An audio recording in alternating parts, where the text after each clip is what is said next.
And welcome inside episode 86 of Breaking Bats, presented by Not For Long Media. My name is Justin Ayers. I am joined, as always, by Kait Maniscalco. We're getting close to playoff time, and there's a lot of stuff happening in the world of baseball. We're going to be talking some New York Mets in a little bit with one of our favorite recurring guests. But Kait, it's great to see you. How are you? How was your weekend? It was very good. I'm great. I'm feeling like a delusional Yankee fan right now because John Boy has my hopes up that maybe if the stars align and Jupiter circles around Mars, then they can make the playoffs by some miracle margin. But other than that, really good weekend in baseball. October baseball is right around the corner, so I'm feeling good. What about you? Well, first of all, I'm feeling better because I don't have to run that marathon that I said if the Yankees True. make the playoffs. That's That's true. one of my all-time. I'm gonna skate out easy on that one. That one's gonna be that's Yeah. a piece of cake. Not even remotely worried about that. I'll run a marathon at some point in my life just so I can get the bumper sticker to put on the back of my car and people Yeah. can judge me for that. It's either the 26.2 sticker or like the stick figure family. I'm still undecided. Which I think Two. which would be funnier. I like to ironically have on the back of the car. I don't know. Those are classic ones. I mean, I don't know how you can go wrong with either. What do you think? What do you think Philip Rivers' back of the minivan stick figure family is like with all 11 of his kids, dogs, cats? I mean, I feel like if you have north of 4 kids, you can't put them on the back of your car. I feel like it's also just not a good idea in general to advertise the How many family. kids you have? Yeah, just I agree.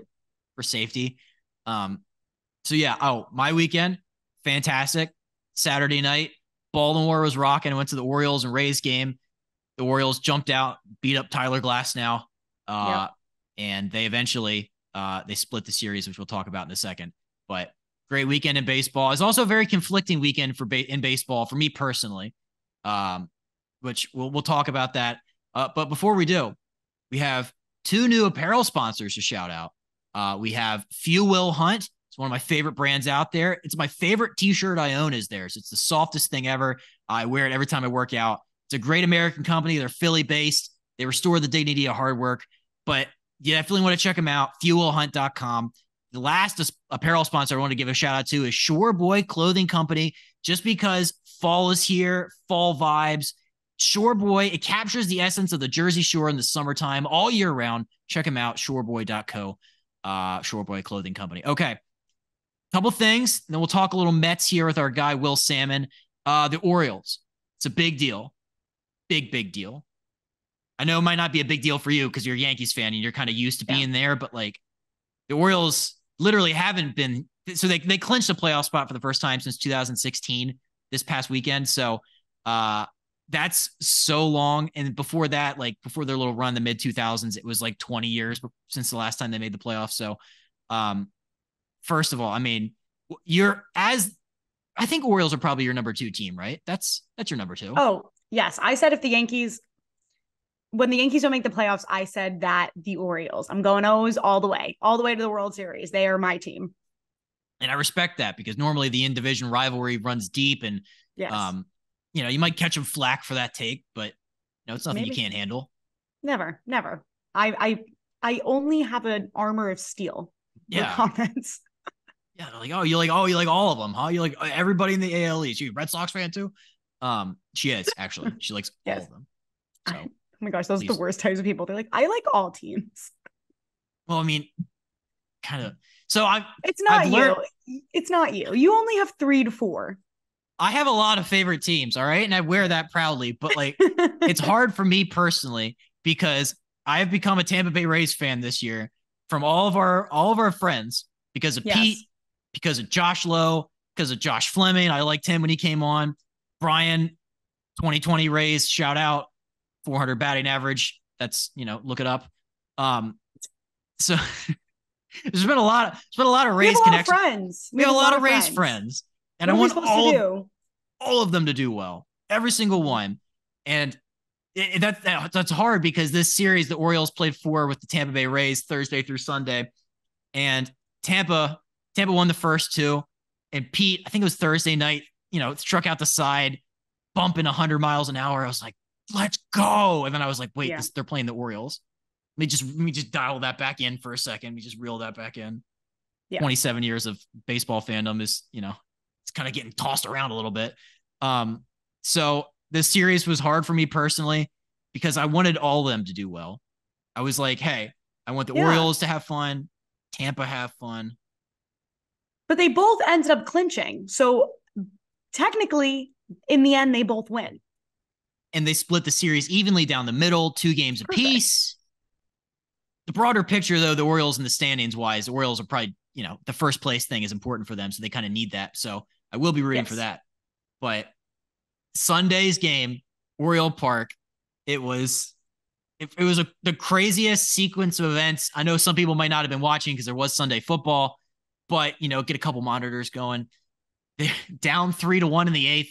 Pete comes in, gives up a homer to Adley. Unfortunately, then they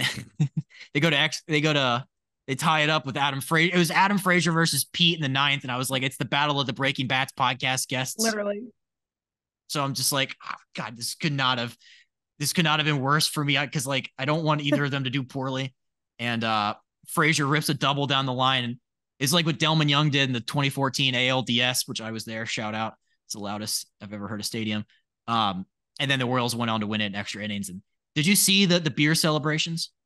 Oh, I saw a plethora of beer celebrations. Saw our GM was in there. He was having a ton of fun. I gotta say, that's what I kind of love about the Orioles organization. I also feel like it shows how passionate fans are and how passionate that the city is now because they haven't been to the postseason so much. Like, when do you see a GM sitting there Bonging with beers? the beer? I think Kevin Brown was here, like chugging beers too. Like, you don't see that anywhere. So I thought that was so cool, so electric. I mean, there were a ton of jokes that they had to play the Astros today, but they're all kids. They're all like 25 years old. How hungover can they possibly be? I think they're all doing fine. I'm sure Gunnar is fine. I'm sure Adley is fine. They're having a good old time for themselves. Yeah, the risk of hangover for the Orioles was almost nothing because they're probably one of the youngest teams in baseball. I saw a great tweet that I retweeted today. It was somebody was like, "Oh my God, everybody's going to be hungover," and somebody quote tweeted and said, "Nonsense. Aaron Hicks, Kyle Gibson, Adam Frazier will be hungover. The rest of the squad just needs 2 McGriddles and they're good as new." Dylan Atkinson on Twitter. It's so true though. It's literally so true. It made me happy though. I saw, you're right, GM Mike Elias got down on a knee and was bonging him. Kevin Brown, the broadcaster, had a lot of headlines about him this year, bonging beers with the boys. It was awesome. And then I put this on our Instagram. What a wild, for normal people, the concept of this doesn't really make sense, but in the context of a baseball locker room playoff clinching, it was Danielle Allen Tuck said the Orioles ran out of beer, so they are pushing Heston Kjerstad in a cart, dumping condiments from the kitchen on him. Phenomenal. It was phenomenal. Like, it's just, what it is? It's really great too. Like they were saying, a lot of the vets wanted to make it special too for the younger guys. And I think it was Frazier, Mullins, who else it was. And they all looked at each other and they said, we did it. We made it. I know what you're talking about. So the Orioles starting outfield of Hayes, Mullins, and Santander, they have been there together as a unit during the whole rebuild. And they had that nice moment of we did it. I thought this moment was really cool too. Mike Elias gave credit to the previous GM, Dan Duquette, saying that the roster construction, the guys that Dan brought in, they couldn't have done it without Dan, which I thought was a nice little tip of the cap. You don't really see that. Nice. Yeah.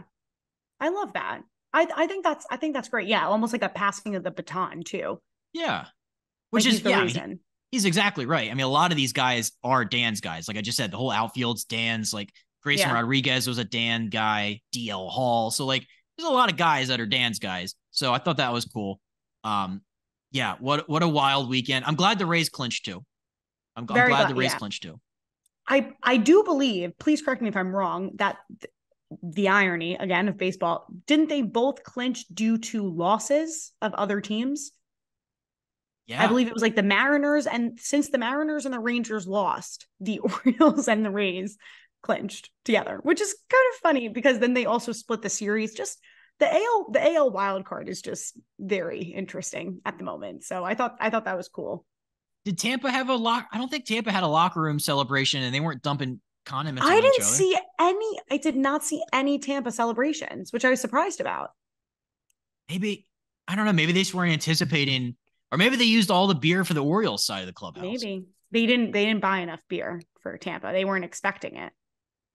Yeah. I don't know what the secondary post game or postseason clinching celebration would look like. Maybe they all just got together and just like drank like a beer each, maybe. Yeah, we could text Pete and say, "What when you Yeah. guys, Pete? Yeah, What did you guys do?" what was the Rays celebration like? Yeah. I'm sure it was probably a somber attitude because one, you lost the game. So, they probably weren't bonging beers. No, I highly doubt it. Pete's So, gonna be like, "I did nothing. I threw Legos at the wall." like I said, hard series for Justin. Great outcome for the Orioles, lifelong Orioles fan. Yes, But as a newfound Tampa Bay Rays fan, it was tough. it's tough. It's gonna be more tough for you in the postseason. I was texting Brian about this earlier, and he was like, they might just meet in the ALCS. I'm like, don't say that. A trip to the World Series on the line, I can't. My heart can't. I can't. You can't. We can't go back and forth. I can't do this. I want to wrap up the Orioles. I'm a little worried about this team in the playoffs. I'm just going to get that on the record right now for when they break my heart. It will not be a surprise because they could just have a cold stretch like it's nobody's business. They have cold stretches against bad pitching. Some days the offense, like they were getting no hit pretty consistently. Like they'll like the first 5 innings of games, the Orioles would just get no hit randomly. Yeah. So the offense will go cold, and then also the pitching staff I'm kind of worried about. And we still don't have our closer. So not great. 93 wins though. 93 wins. 93 wins. I don't think the Rays they have really, I mean, they could, but I think to tie the AL East, the Rays would have to go 9-2. And then the Orioles, just to get to 100 wins, have to go 7-6. So I think everyone is fine. I think the Orioles will stay on top of the AL East, and then I think the Rays will stay ahead of the wild card. Be Rays Rangers in the playoffs then. That would be the battle of the Low brothers. Oh God, I don't know who I kept picking that one either. It's tough. We're heating up. I'm excited. The whole American League is just all of our podcast friends, and I want all of them to do well. I know. We need more NL guys. We do. Yeah. I mean, I'll make a note of that. We'll make a conscious effort to give some love to the junior circuit, right? Yeah. National League's a junior circuit. Yeah. AL's a senior circuit. Nobody calls it that anymore, but it's fine. No. Okay. We had a couple more things for you guys. Also, hey, great segue. AL, NL, comeback player of the year. Saw this talked about. Bleacher Report put out an article of just like top 10, just like players that have had better seasons. I don't know. It got me thinking about comeback player of the year. It's a sneaky award. I think the American League comeback player of the year race will be very interesting to see who it comes down to. Because the NL, I think most of us agree it's going to be Cody Bellinger. Yeah. It's got to be him. Yeah. At this point, I mean, I guess you could say Tatis too, but I don't even think his numbers compare to Belly. Belly's hitting insane. 311 this year. Last year he had 210. He added 100 points in a year. So I think it's going to be Cody Bellinger. The guy's going to get paid this all season too. AL though, I'm going to throw out a couple names. Saw some of these on Reddit. People are throwing them out, so might be a little biased. Mike Trout. He's only played in 82 games. I mean, he's having a Mike Trout-ish year. But I'm looking at the other ones because I guess the article didn't really include any AL guys. It had Luis Robert in it. Could be Mike Trout. Again, only 82 games, so he's not really having like a Mike Trout year. But I guess if you're comparing it to, we're doing stats compared to last year. Yeah. All right, I could get behind Mike Trout. I feel like you got to play more than half the year though. That's why I'm like to get that award. Yeah, because like Royce Lewis of the Minnesota Twins. Yeah. One of the most electric guys going right now. Guy hits a grand slam every game, it seems like. Yeah, he's so cool. Awesome. He was hurt and like he's only played in like 50 something games this year, so he probably won't get the award. But that's why I'm thinking Luis Robert might be 139 games, 35 bombs. I mean, last year, I guess, I don't know. Might be Luis Robert, but here are a couple other names just to get your mind percolating. Yeah. A couple pitchers, actually 3 pitchers. You see Kikuchi. Okay. Yeah. What's he doing right now? Let's see. 9-6 with a 3.81 ERA. But he's always been a 4 or 5 ERA guy before this. So maybe that's what they're off. 2022. Actually, now that I'm looking at Kikuchi, 2022 5.19 ERA, and he's at 3.81. So that's a huge jump. Win-loss last year 6-7, now 9-6, kind of flip-flop. Let's see your whip. Yeah, so actually 1-5 in 2022, 1-2-4. So I don't know. It's not a sexy pick. No, it's not that intriguing. I like the Luis Robert. I'm curious that someone here put Verlander. Oh, I saw that on Reddit, and I was trying to figure out if that made any sense because is that like a joke? Well, his Astros tenure, I don't know. First of all, can you get the comeback player of the year if you're only in that league for like a month and a half? Yeah, like why are we considering him AL for a bulk of the year? And also, he started off pretty shitty to start the season, but for lack of better words. He was hurt for like a month. Yeah. He's still got a couple really bad starts. He's still got a 3.39 ERA this year. Granted, the Astros one's a little higher than the Mets one. I don't know. I think that would just be that would be funny. Hey, that might make Kate Upton happy. Yeah, but I don't know why people are saying he has a comeback year. Last year he had a 1.75 ERA and was 18-4. I don't know. I just saw it. I don't know. It's shocking that somebody put. See, this is why we can't believe Reddit. We just put it in here to do some of our research. The Reddit users, they're on another planet right now. The only other one is Kenta Maeda, who had Tommy John, but like he has a 4.5 ERA. So yeah, no, you can't trust the internet. No, is the main point that I want you guys to take away from this. I kind of like Kikuchi and I like Luis Robert. I think either one of those would be good. Yeah, I agree. And then we got Cody for NL. Yeah, and we just did the AL NL comeback player of the year. You're welcome, America. You're welcome. Last up, big news coming out on Monday. Will be official as of Tuesday. You're listening to this on Wednesday. So I'm just trying to do the internal math in my head. It's a little bit old, but Tampa Bay Rays have come to an agreement where they're going to build a new stadium. It's going to be a fixed roof dome, artificial field turf, 30,000 seats. It's going to be near the current Tropicana Field site. It's going to open for the 2028 season. This is big because there's always been rumors of the Rays, first of all, just leaving Tampa or like that area, like move into like Nashville or whatever. So it's good that they're staying, and it's big that they're going to put it in the Tropicana Field site and not put it on the other side of the bay in Tampa. So there's a lot of people not happy about this. I'm curious what you think. Granted, we're not residents of the Bay Area, but we understand the plight. I kind of like it. I think it's a great idea. I feel like it's going to attract more fans personally. I mean, it's not for what they say 2028, so it's not for a few more years. To be honest, and I know people make jokes about this all the time, like the Trop really doesn't get that many fans at their games anyway, right? I mean, the players joke about it. They say I got to make the pitch column louder. Like maybe this will attract some more people. Beautiful new dome. I kind of like it. I think it's forward progressive thinking. What about you? I was deep in the bowels of Reddit trying to figure out what the overall fan sentiment of the story was. A lot of people are saying that it's not the fact that like the Trop sucks, because it does, but like in terms of things that are actually like make them not go to Rays games, that's kind of down there. It's the fact that most people live in Tampa, and the drive from Tampa to St. Petersburg across the bridge is god awful at rush hour, and they can't get across there in time for the Rays games. And so that's why everybody's like, put it over in Ybor City or on that side of the bridge on the Tampa side. To see them try to develop the area in St. Petersburg, I'm going to give it a chance. Again, this does come with a disclaimer that I do not live there. So if I did, I probably have a different point of view. But I've been to St. Petersburg. I went there last fall. City's awesome. This city it's up and coming. It's nice. It's clean. Like Yeah, let's try to make it work in St. Petersburg.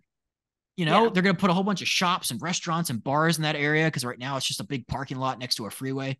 I'm going to give it a chance. I agree. I think everyone should give it a chance. It's going to be so cool. It's going to be like brand new, everything. Hopefully they keep the Pet the Stingray tank though. Yes. No, I think they will. They have to. It's legendary. Like when Derek Jeter got rid of the big statue at Marlins Park that after the Dolphins after the home runs or whatever, that made a lot of people mad. And so I think the only rational solution is keep the fans happy, keep the Pet the Rays tank. I think that's the key to fan happiness. I feel like 200%. Completely agree. But just again, they didn't move. They didn't, because remember early last year, they're like, we got denied because we wanted to play half of our games in Montreal because don't get to raise revenue or whatever. Didn't do that. Yeah. No. You build it, they will come. Oh my gosh, please, with the Field of Dreams reference. They will. The attendance will be better. It'll be sick. I agree. 2028. Pete and Josh will still be there. It'll be awesome. Yeah. I'm here for it. Was that 5 years from now? Yeah, 5 years from now. So that's actually kind of far away. It's very far away. That's such a long time. Okay. Well, now I'm getting bummed out because I wanted to go to the new stadium, but like I'll be in my early 30s when that happens. So Lame. Not doing that. No, I'll still be milking the 20s. Oh, I should not have said that. I'm just, you know what? I'm mentally 15. So you know what? There's that about that. Yeah, exactly. Okay. That was good. Our interview this week, friend of the podcast. He came on last winter with Brian and I. He came back this week to talk all about the eventful season that the New York Mets have had. It is Will Sammon, beat writer for The Athletic, the best in the biz, Will Sammon. All right, we are now joined by a very special guest. He is actually a two-time recurring guest, friend of the podcast. It is New York Mets writer for The Athletic, Will Sammon, back once again. Will, it's been a little bit. I think it's almost been a calendar year since you've been on this podcast, so I appreciate you taking the time tonight. Yeah, anytime. Thanks for having me. I think it has been quite a long time. I think it was before spring training even started. So yeah, it had to be during the off season. Oh yeah, absolutely. Brian was here. I think we were talking like the winter meetings and like Kodai Senga, I think was a thing. So lots changed. And I can't wait to talk all about the New York Mets with you. The thing I wanted to start with is it's a story that I didn't know a lot about before this year, but like I've read so much about it this year. It's the dynamic between Max Scherzer and Justin Verlander this year on the Mets. Again, like I didn't know that there was like this storyline of like maybe they didn't get along so well. I heard all sorts of things kind of come out after the two had kind of parted ways from the Mets. Like, the word diva got thrown around a little bit. Can you kind of like tell me about like what this year was like for those two guys on the same team, and was like the friction reports accurate? Yeah, I didn't really see that. I didn't really see that unfold all that much. When I was in the clubhouse, you couldn't really tell if there was any. That was a report by Mike Puma, I believe, of the New York Post. That was one of the first people that had to be with the first person to put that out there, and within a story of sort of like what has gone wrong so far this year with the Mets. I don't know if they were like the best of friends because of like their shared history in Detroit. But from like what I gathered, I don't foresee that as like a big issue for like why this team struggled, because if those guys were pitching better on the field, then it wouldn't have mattered if they were friends or not, really. I mean, we see that all the time in sports, across all clubhouses, across all locker rooms, where like guys are not necessarily always the best of friends, or even friends in general for that matter. And it doesn't really stop them from winning and doing their individual work. And these two guys are future Hall of Fame pitchers. They were not going to let that get in the way of their goal. And I think if it was that big of an issue, Justin Verlander wouldn't have signed in New York to begin with. It's not as if they had, signed one guy, traded for the other. I mean, this was a known thing that Max Scherzer was on this club. So I don't know. I think sometimes some stuff like that gets out there after a season unfolds the way it did. And I think sometimes the way that I see it may not be the way that somebody else sees it, may not be the way another coach sees it.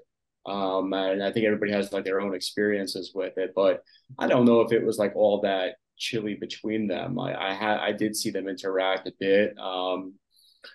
I think that even SNY during Mets would often pan to them in the dugout because that was a conversation point during games. It was just that relationship dating back and just the credentials that they brought to the field. And we would see them.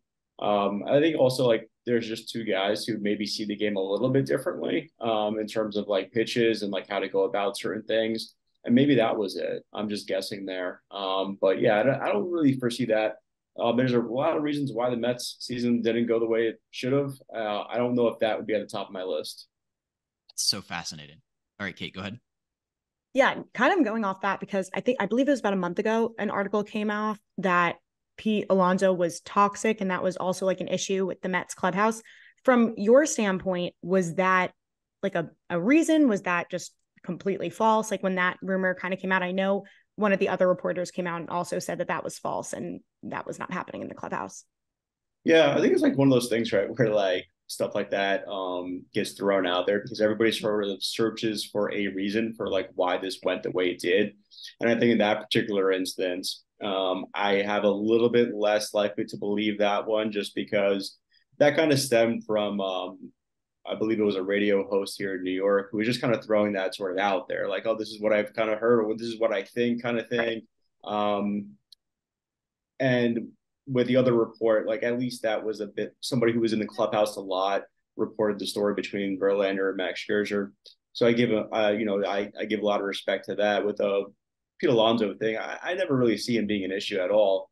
I think sometimes on television and like when you're watching him as a fan, he can come across a little bit different with the way that he does certain things, right? Like memorably when he threw the ball into the stands for the guy who had the first hit, it was like, come on, Pete, like what are like yeah. But again, it's like one of those situations where you do see him like immediately after he realized what he was like, oh crap, what did I just do? It's stuff like that that just kind of makes you go like, what's going on sometimes. But I think by all accounts, he takes the game really seriously. He takes his work really seriously, both as an individual and for the team goals. And I just don't see him being a guy that is a problem whatsoever in that clubhouse. I think he's the opposite. I think he's somebody that does his work and that people respect. Yeah. As a reporter, is that frustrating for you to hear those type of rumors? I remember also in the beginning of the year when the Tampa Bay Rays were on like that crazy run. Similarly, a radio show host said, oh, they must be cheating. And remember Trisha Whitaker, the sideline reporter, wrote this whole thing saying like, this is so frustrating. Like you have no idea, like you're not in the clubhouse with the guys. Like you actually don't know what's going on. So to hear those type of rumors spread, is that frustrating? Because for you, you're there every single day. You know exactly what's going on. It's not frustrating because it's something to dig into because like you don't right. I try not to pretend that I know everything.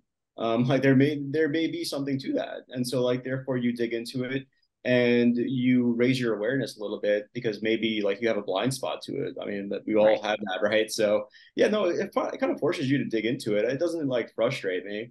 I just in that particular instance, I don't see that one that way.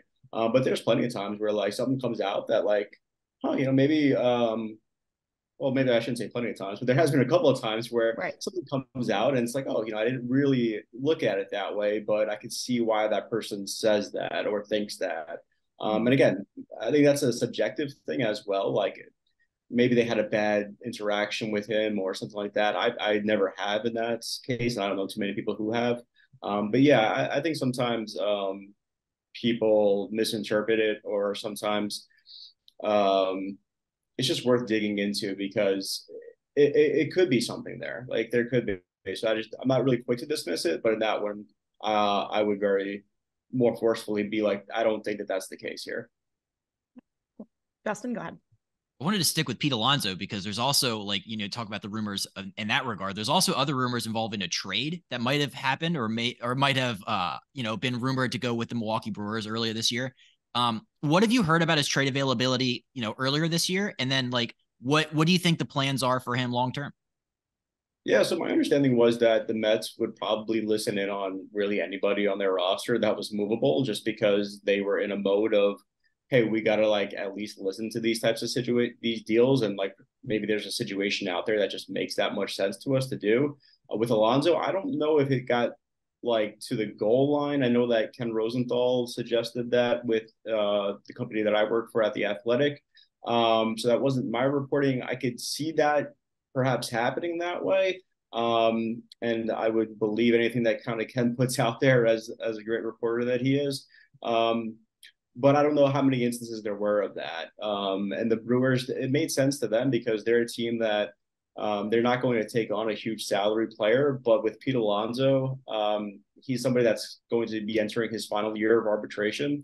And although that figure is going to be pretty high, he's still under like club control there. He's not a free agent quite yet. So that's a huge deal. And if you're in the Mets shoes, that's the time of year where, or that's the time of his career where, like, if you were inclined to make that move, you make it now because you get the most value back as opposed to waiting till July when he has like what 2 months left or so to be a player for that next team of his. All that said, I just wouldn't trade Pete Alonso if it was me. I mean, he's a guy that you know what you're getting every season pretty much. Granted, this year the numbers are a little bit down, but he's still putting together a season where he may finish with about 50 home runs again. And although it seems a little bit quietly, like that's the reality. Like he should be able to get to 50 home runs, which is pretty remarkable when you consider how bad his June was.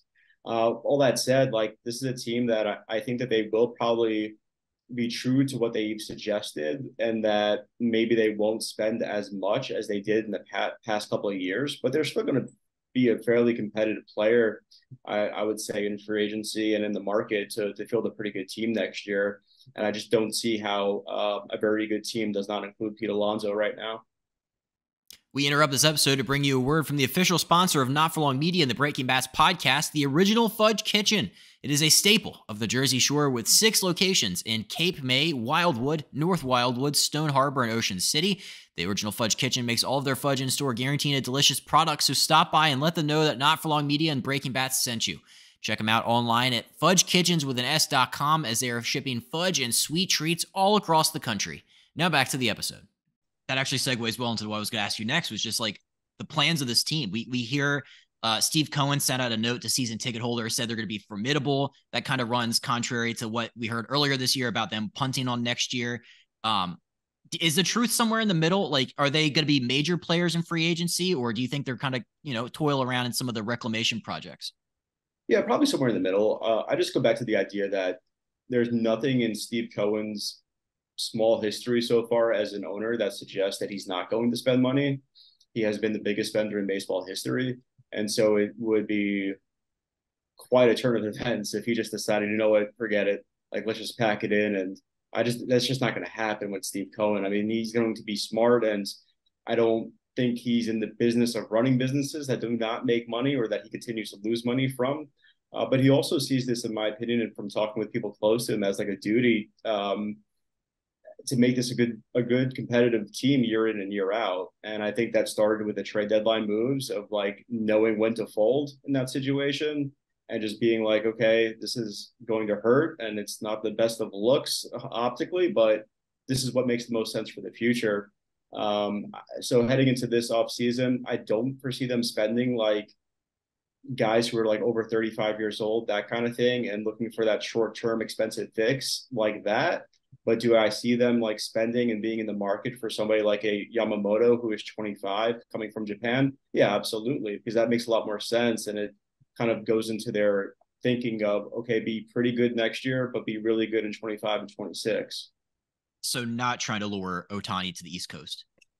No, I think so, actually. I think like anybody who's like under 35 should be in play for them. That's kind of fits like that profile. With Ohtani, I think Ohtani's like in his own separate tier, right? Like it's like, how do you not go for him regardless of your situation? Like you have to, throw the ball and see if he wants to play, right? Like it's just that's the way it is with him. I don't know if he goes there, but yeah, I think you at least have to try, especially if you're Steve Cohen. Man, that would be the best. All right, Kate, what do you got? So the Mets are currently 8 games out of a wild card spot, but with their schedule remaining, they got to play the Marlins and the Phillies. So they could be one of those teams that kind of upsets the entire NL wild card. I mean, if they go on like a really hot run, it could mess up all of the standings. Do you see that type of, situation happening in the near future? I didn't on August 1st. I did not see that, but like these days, like they played pretty hard to their credit, Yeah. and under Buck Showalter, like they have cared and they've taking the responsibility of playing some solid baseball and particularly pitching well. I think that they've gotten some really good performances from their starters, and some of those guys they may give an extended look for next year, considering the amount of holes that they have in the rotation and bullpen again. So you have a group of guys who don't have much on the line anymore, and from a team perspective, but also as an individual, like you do have a lot riding on it for your own future. So that could be kind of a scary combination for the opposing team. So yeah, I could see them putting together a competitive run. I don't know if they'll like ruin anybody's chances of making the playoffs. They could, but yeah, they're playing a lot better. It's kind of funny because Justin and I were talking, but like we said before the season started, and he had asked me, I remember distinctly about like what could go wrong. Like, is there a path where like is there any path whatsoever where like this could go wrong? And I remember distinctly saying like, yes, like there are several reasons why. But like those reasons now, they're kind of not there anymore. And so like this is a team that's playing a lot more free after the trade deadline, rightfully so. But yeah, they're playing a lot better. They're playing respectable ball. Yeah, absolutely. And I'm very curious about this. So I came from the Yes Network, and I was fortunate enough that when I was working graphics, like the Yankees were doing very well. From your perspective, do you find it more challenging when the team is struggling and like not really in a playoff situation, or vice versa when, October baseball is right around the corner and they're like definitely going to make a playoff berth? You mean from a writer's perspective? Yes. Yeah, it's a little bit harder because I've actually like never covered a losing team. I previously covered the Brewers, and before that I covered SEC football, and the teams that I covered were always like New Year's Six bowl teams, that kind of thing. So this is definitely foreign territory for me. But like the thing is that you quickly realized at least that it was going in a different direction early on. I think it was like around May-ish even where you said to yourself like, man, there's something a little bit up here with this team, and they may not be as good as we think they are. And so we always knew it was going to be a little bit interesting in that regard. And then clearly, once the deadline started to roll closer to us, and they traded David Robertson, and they signaled that they weren't just going to trade guys who were going to be free agents, and that they were going to trade guys like Max Scherzer and then Justin Verlander, then it became like, okay, it's time to kind of focus on other things. So I think for me, it's been more about like, okay, like what are these performances, like the ones that we were talking about a little bit a few minutes ago, what do they mean for beyond this year? Because right now, obviously, August and September, it's sort of irrelevant. So like, what do these performances? What can we take from them? What can we glean as far as the roster construction goes, or the farm system, or what kind of moves that they can make in the offseason? So at least that part's been at least somewhat fun. Oh, awesome. Justin, go ahead. This is why you're the best in the business, Will. It's been 9 months since we've had you on, and you distinctly remember something that I just completely forgot. So nothing gets past you, Will. This is why you're so good at your job. Well, actually, it's a credit to you. It was a good question, so therefore I remembered it. So it's more about you than anything I said. I appreciate that. I just had two last quick things for you. I've been reading all of your work on The Athletic about the new Mets president of baseball operations, David Stearns. Did you cover him you guys were in Milwaukee at the same time, right? Yeah, I covered him for about 2.5 seasons. Okay, so you have a pretty good idea of how this guy operates. This might be just like a dumb question, but like how does a president of baseball operations and GM get like, how is that power dynamic? Because I know Billy Epler's still there, and I got to be honest, I've been watching baseball a long time. I'm not sure I could tell you what the president and the GM do that's like different. No, it's a good question. So Billy Epler actually took that job with the understanding that there would probably someday be a president of baseball operations. Thus, he is likely to stay in that role that he is in right now. So the same dynamic, actually, the Brewers had that dynamic with David Stearns in Milwaukee because they had Matt Arnold in the GM chair. He got promoted during Stearns' run, and he basically acted like a GM anyway earlier on. So David Stearns is not foreign to this idea, and a lot of teams are doing it now in baseball, or they have been for like the last 5 to 8 years or so. Essentially, like you have one guy who maps out the entire vision of it, but it's in line with somebody who has also experienced, like say a Billy Epler. We'll use him in this situation. Epler brings about decades worth of experience, knows what he's doing, has an idea of what it takes and like what moves to make, and he's comfortable handling conversations over the phone with agents, with other clubs for trades, that kind of thing. It's essentially just a second in command, but somebody that you trust with building out every single move that's in unison with the outline that you're mapping out for the entire organization, whatever values those may be. But it's basically a number two. Okay. That's great. I think a lot of people, I hope a lot of people are like, yeah, I didn't know that. All right. Since you know him a little bit and you kind of know how he operates, I was reading all the stuff you've written about him, and I saw like two major things kind of stood out with him. He's a really good like evaluator of his own players for when it comes to like trades and stuff, and also just like finding diamonds in the rough. Can you just like speak more broadly about like what the Mets are getting in him and like what else like makes him so good at his job? Sure. Well, he graduated from Harvard, so there's that also, right? So he's like, and I bring that up only because like he will always kind of be the smartest guy in the room when he enters the room, but he's not the type of person that will like make that obvious or like in an arrogant way. And he's just a very personal guy. I found very easy to talk to, very fun to talk to about baseball in the sense that I always felt like I was learning something from him.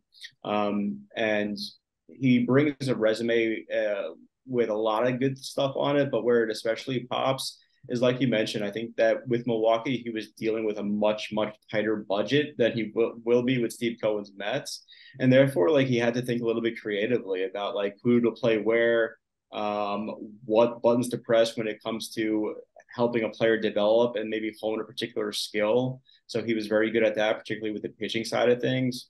Milwaukee had a pitching lab, which the Mets now have, and essentially what that does is they can cull data that will, make somebody's slider like a little bit more effective, and that little bit more of effectiveness will propel them to just a better job overall. Sometimes we saw that happen numerous times with Brewers pitchers.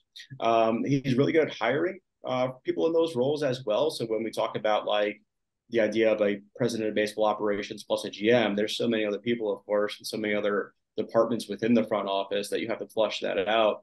He's really good at hiring sort of department heads, if you will, to kind of do that. And as just from a roster building and construction, like he really like uses a 40-man roster really well. And what I mean by that is he kind of thinks 2-3 moves ahead as far as bringing a guy up, what the cascading effect of that could be, what other impacts it could have on different portions of the club. So he's good in that sense, knows what he's doing. And like you mentioned, Justin, just a really good evaluator. And with the Brewers, he had a small margin of error for mistakes where he really couldn't do that a whole lot and be wrong. The Mets will have a little bit more freedom in that sense, where like if something goes wrong, they can eat the money like we've seen before, and it will be okay. It won't cost them the season or anything like that. So I'm really excited to see like how that transpires and how that kind of carries over. Because no matter what your budget is, you have to be good at making those kind of decisions, of course. Absolutely. I think Mets fans are loving that right now. My last question, it's about Buck Showalter. I'm a Buck Showalter guy, Orioles fan. He's taken a lot of heat this year, but I wanted to kind of, go the opposite direction with this one. What's your favorite Bucks story press conference moment from this year? Man, it's every day is kind of an adventure as far as the press conferences go with Buck, in a good way. I mean that in a very good way. Man, it's hard to pick out a favorite, and it's not a cop out answer by any means. It's just that like they go so similarly every single time that like what I enjoy the most sometimes is that he will get a question, listen to it very intently, and just go off on a so like you'll ask him about Ronnie Mauricio, for instance, and he'll somehow get to Deion Sanders within his answer. And like you don't really know how he got there. You don't really remember how he got there. And then by the time he's done talking about Deion Sanders or whatever else is going on at Mississippi State or Florida football, whatever it is, he'll ask you like he'll like rephrase it and be like, hey, I don't think I remember your question.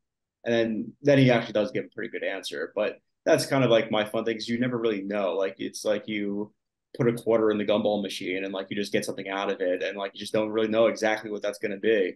But it's always pretty good. It's the best. That's awesome. Yeah, this is a Buck Showalter podcast. Well, you're our favorite guest. You're our favorite writer for The Athletic. You're the man. Thank you so much for coming on, giving us a few minutes to talk about the Mets. Follow you on Twitter at Will Sammon, The Athletic. Anything else plug worthy? No, you guys are too kind. Thanks again for the time. I appreciate it. And yeah, keep up the good work. You guys do a great job.